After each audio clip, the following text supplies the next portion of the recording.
스타워즈 시리즈에 합류한 것 가지고 굉장히 이제 화제가 근데 됐었는데, 뭐 제가 촬영을 한다고 그래서 화제가 될 것까지는 아니었는데 좀 이렇게 이상하게 화제가 됐던 것 같아요. 다스베이더보다 저는 오비안이 더 좋았던 것 같아요. 도구를 쓰다 보니까 어디가 그 어떻게 해야 되냐고 그랬더니 두통약을 먹으라고. 스트라이브 7은 제가 쓴 렌즈 중에 극히 일부에 불과해요. 사실 많은 렌즈들을 썼어요. 오비앙 캐노비로 돌아와가지고, 다이유 행성, 이게 이제 오비앙 캐노비가 레아 공주 찾기 위해서 이제 떠난 행성이잖아요. 예, 전반적으로 어둡고 축축하고, 그리고 네온 사인이 빛으로 이제 설계되어 있는 공간인데, 특히 다이유 행성 같은 경우는 처음에 설계하실 때 특별히 고민을 했던 부분이 있다면요? 얘기를 해주십시오. 항상 네온 사인이 나올 때는 쪽에서 볼 때는 이제 판타지 같은 게 있어요. 뭔가 좀 암울하고 느와르적이고 배경들을 다룰 때 많이들 얘기되는 것들이 네온 사인, 웹다운된 그 축축한 거리들, 이제 홍콩 영화나 저한테는 좀 어렸을 때부터 항상 봐왔던 좀 익숙한 이미지들이었었어요. 그래서 근데 네온이라는 게 이제 다뤄지는 거에 따라서 너무 이제 색감이 뛰어나다 보니까 이제 가볍게 보일 수도 있는 문제여서 그것들을 어떻게 좀 색을 갖다가 다운을 시킬까. 그렇다고 너무 이제 다운을 시키면은 그 네온이 가진 그 컬러감이 사라지고 그런 면에서 신경을 많이 썼던 것 같아요.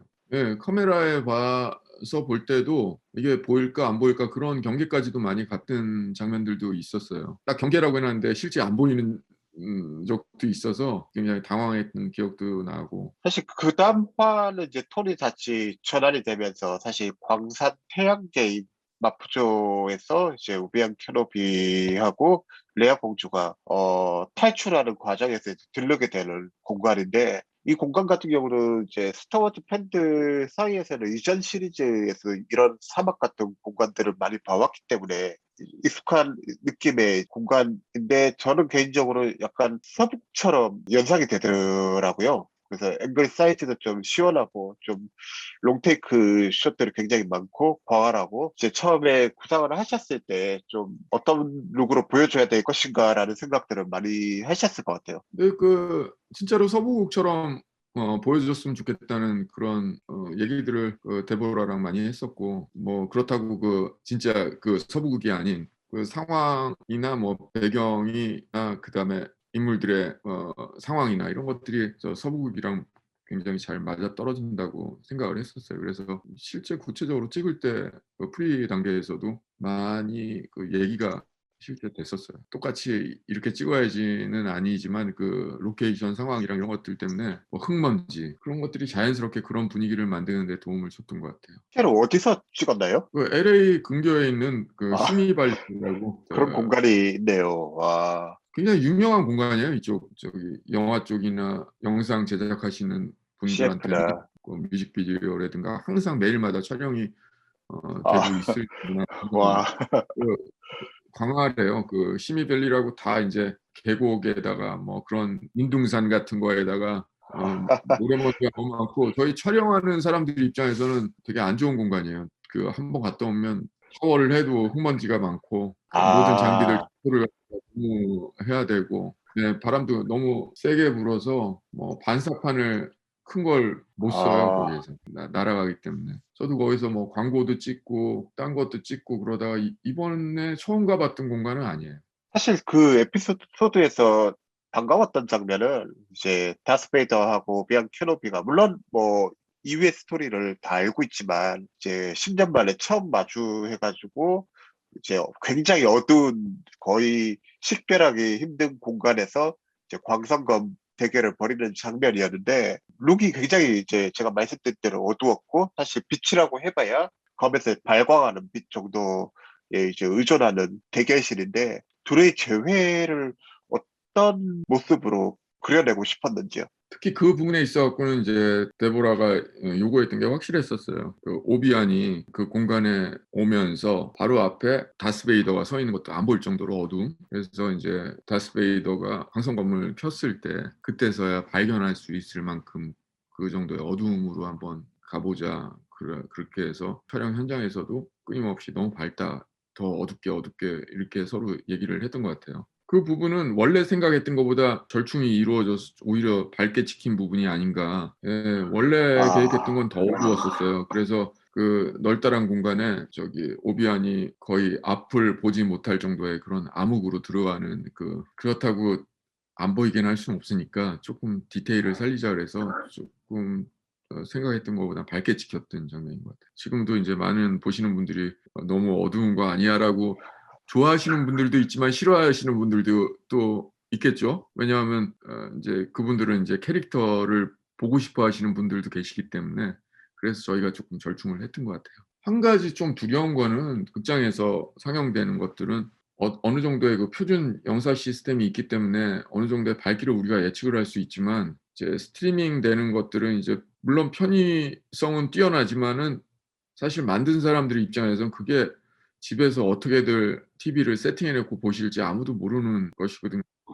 그러기 때문에 기술적인 리뷰에 올라온 것들을 보면 어느 사람들은 "너무 적당한 밝기다." 어느 사람은 "아무것도 안 보인다." 그 TV에서 봤을 때 저도 깜짝 놀랐어요. 아무것도 안 보여서 봤더니 이제 우리 애들이 TV 세팅을 건드려 놔서 그래서 이제 한참 정상적으로 인제 만들어 놓고 봤더니 원하는 밝기였는데 그게 인제 모든 관객분들이 보시는 그 상태일 거 아니에요. 누가 일일이 브라이트는 어느 정도 해야 돼. 그다음에 명암은 이 정도 해야 돼. 이렇게 맞춰 놓고 보시겠어요. 그래서 그런 경계에서 항상 이 스트리밍 되는 것들은 좀 고민들이 많아지는 것 같아요, 만드는 사람 입장에서.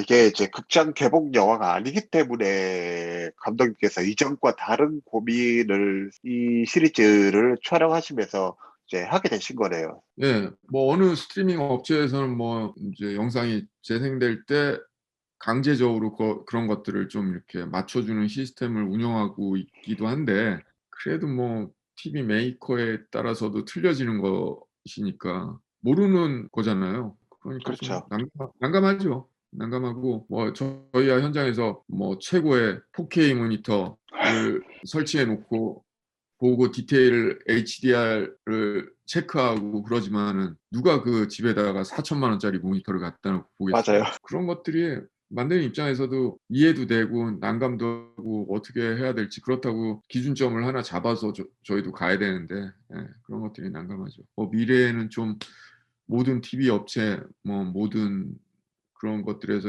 좀 극장처럼 좀 표준화가 되지 않을까 그런 생각이 좀. 제가 또 재밌게 봤던 에피소드가 오비안 캐노비가 레아 공주를 이제 다시 잡힌 레아 공주를 구출하기 위해서 제국군 기지에 들어갔다가 탈출하는 시퀀스였는데 등장인물도 굉장히 많이 보조 출연자까지 굉장히 많이 나오는 장면이었음에도 불구하고 이제 컷들이 굉장히 효율적이고 정교하게 설계가 됐더라고요. 물론 이제 뭐 이전에도 대규모 군중실을 안 찍으신 건 아니지만 관객들에게 좀 박진감 넘치고 스펙타클을 하게 이제 보여주는 게 중요했을 것 같은데 촬영하시면서 중요하게 생각했던 부분이 무엇인지 여쭙고 싶습니다.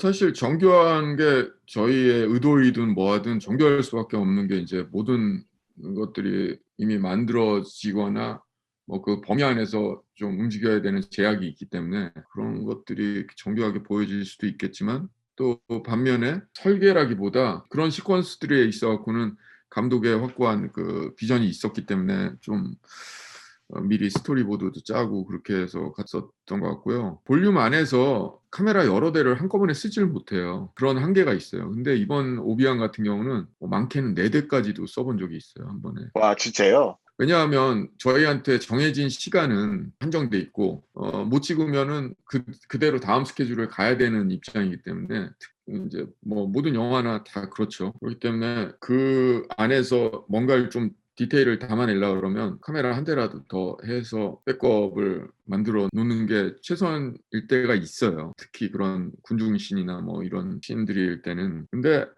볼륨이란 특성 때문에 카메라들 여러 대를 못 쓰거든요. 뭐 앞서 제작됐던 뭐 만달로니안이나 이런 것들을 보면 뭐 그 드라마에 맞는 카메라 움직임이겠지만 단순하게 갈 때들이 있고 저희는 그걸 좀 많이 깨보자. 왜냐하면 볼륨이 어차피 미래지향적인 그런 어떤 시스템이라 그러면 뭐 한 단계 한 단계 발전이 돼야 되잖아요. 그다음 예. 시리즈를 찍을 때는 그전에 뭔가 좀 한계가 됐던 것들이 극복이 되고 그래서 이번에는 좀 여러 대의 카메라, 볼륨 안에서는 사실 제일 처음에 인제 이걸 찍게 됐을 때 "강한 라이트를 쓰지 말라."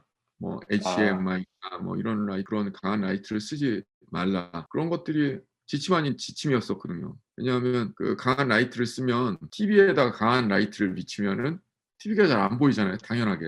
예. 그러기 때문에 그런 지침들이 있었는데 그런 얘기들을 듣는 순간 강한 라이트를 괜히 쓰고 싶더라고요. 그래서 첫날 촬영하는데 사막 장면에 제일 처음에 오비안이 등장하는 이 시리즈에서 그 예예. 씬에 HDMI를 제가 8 대를 주문을 했던 것 같아요. 그래서 그 난리가 났었어요 그때. 걱정하는 많은 사람들이 와서 "제정신이냐." 뭐.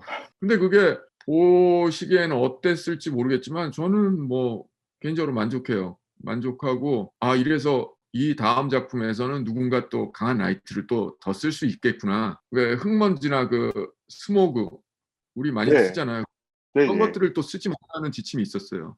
왜냐하면 그 LED 스크린은 발광체이기 때문에 거기에다가 인제 스모그를 많이 쓰게 됐을 때는 TV 앞에서 담배 연기를 뿜는다고 생각을 해 봐요. 근데 그것도 감독이랑 저랑 얘기가 맞아서 뭐 매일마다 스모그 머신이 현장에 꼬박꼬박 있었더라고요. 그래서 나중에는 스모그 머신을 안 쓰면은 이제 다들 저한테 "왜 스모그를 안 쓰냐."고 이렇게 얘기할 정도로 자연스러워졌는데 그런 것들이 인제 보시는 분들은 전에 만들어졌던 뭐 다 만달로니아나 보여지긴. 작아 보인다 좀 어색할 수도 있고 어떤 분들은 좋아하기도 하고 근데 그런 것들이 인제 하나하나 모여서 이제 다음에 볼륨을 이용하는 사람들한테는 한계가 극복이 되는 거잖아요. 이번 볼륨에서는 제일 처음에 카메라 한 대로 시작됐던 것들이 이제 2 대, 마지막엔 4대 막 이렇게 되면서 모든 시리즈들이 촬영이 끝난 다음에 실제 또 한 번 이제 다 모여서 화상회의를 하면서 앞으로 이 여러 대의 카메라를 쓰는 시스템을 어떻게 더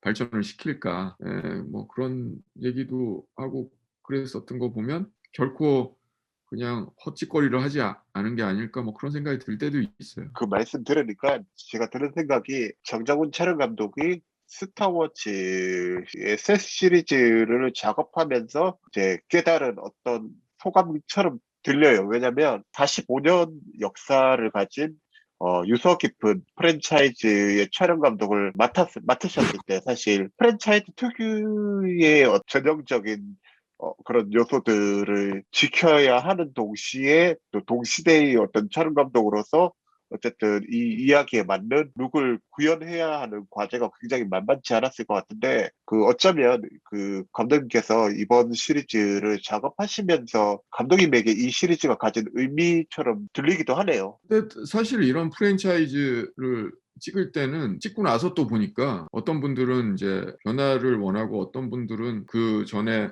프랜차이즈에 대한 유지하는 것을 원하고 그런데 지금 그런 거보다 제일 중요한 거는 그 얘기에 맞는 것들을 인제 갖고 가는 게 제일 중요한 것들이고 물론 인제 찍고 나서 보니까 뭐 좀 아쉬운 것도 있고 뭐 좋은 것도 있고 이제 항상 그렇잖아요. 본인이 하는 것들은 어느 분야를 떠나서 자기 실수만 보인다고 그래서 뭐 아, '다음에 찍으면 이렇게는 안 하겠다.' 그런 것들이 보이긴 하지만은 그냥 좋은 거는 제 개인적으로 봤을 때는 후퇴가 아니라 '쪼끔 이만큼 전진이 됐구나.'라는 생각이 들 때가 있어 갖고 전 이 작업에서 좀 그런 만족도가 있는 것 같아요. 지금 그러면 LA에서 다시 돌아오셔 가지고 어떻게 지내고 계세요? 지금 뭐 애들 보고 있고요. 인제 일 안 할 때는 좀 같이 놀려고 하고 있고요. 스타워즈나 뭐 언차티드를 찍을 때 와이프가 너무 혼자 고생을 했기 때문에 나중에 구박 안 당하려고 지금 한 몇 달 놀고 있어요.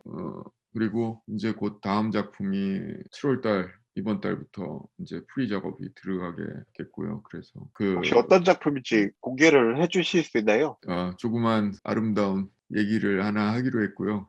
아직까지 구체적으로 뭐 공표된 건 아직은 없고 시나리오가 마음에 들어서 하기로 했고 그다음에 감독도 마음이 잘 통해서 하기로 한 이제 조그만 영화가 있어요. LA에서 올 뭐 10 월까지 촬영을 하게 될 것 같습니다. 그래서 좀 몸으로 때워야 될 게 더 많은 영화여서 오랜만에 참 흥분돼 있습니다. 지금 이제 한국에서 촬영 감독들 사이에서 LED 조명 시스템에 굉장히 관심이 많은데, 지금 미국에서는 촬영 감독들이 어떻게 작업하는지 정보도 공유하고 하는데, 아까 전에 이제 답변해 주신 내용만으로도 충분히 설명이 된 것 같아요.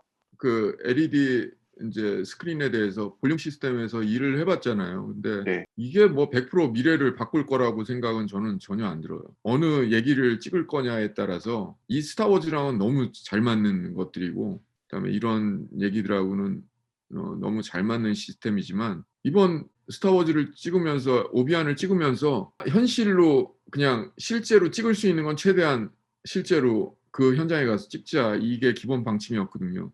앞으로도 아, 그것들은 변하지 않을 거고, 흥미로운 볼거리, 얘기거리, 그다음에 그 드라마에 도움이 될 수 있는 그런 시스템이 하나 더 생긴 거지, 이것으로 100% 그러지는 않을 것 같아요. 제일 처음에 디지털 카메라가 나왔을 때 필름은 다시는 사용이 안 될 거다, 그런 것들이 맞아요. 지금은 아직도 필름은 돌아가고 있고, 예산이 되면 필름으로 찍고 싶어 하고, 앞으로 뭐 너무 극단적으로 이게 나왔으니 이건 아니다, 이런 것들은 우리가 필름 사태에서 봤을 때도 알잖아요. 그 표현 수단이 하나 더 생긴 거지, 100% 바뀔 만한 미래는 아무것도 없다, 뭐 이렇게 좀 찍고 나서도 많이 느껴졌어요. 좀 보면서 나름대로 볼륨 안에서 좀 부족했던 것들 다 안번해서 한 작품 제대로 졸업을 하고 싶은 생각은 있어요. 감사합니다.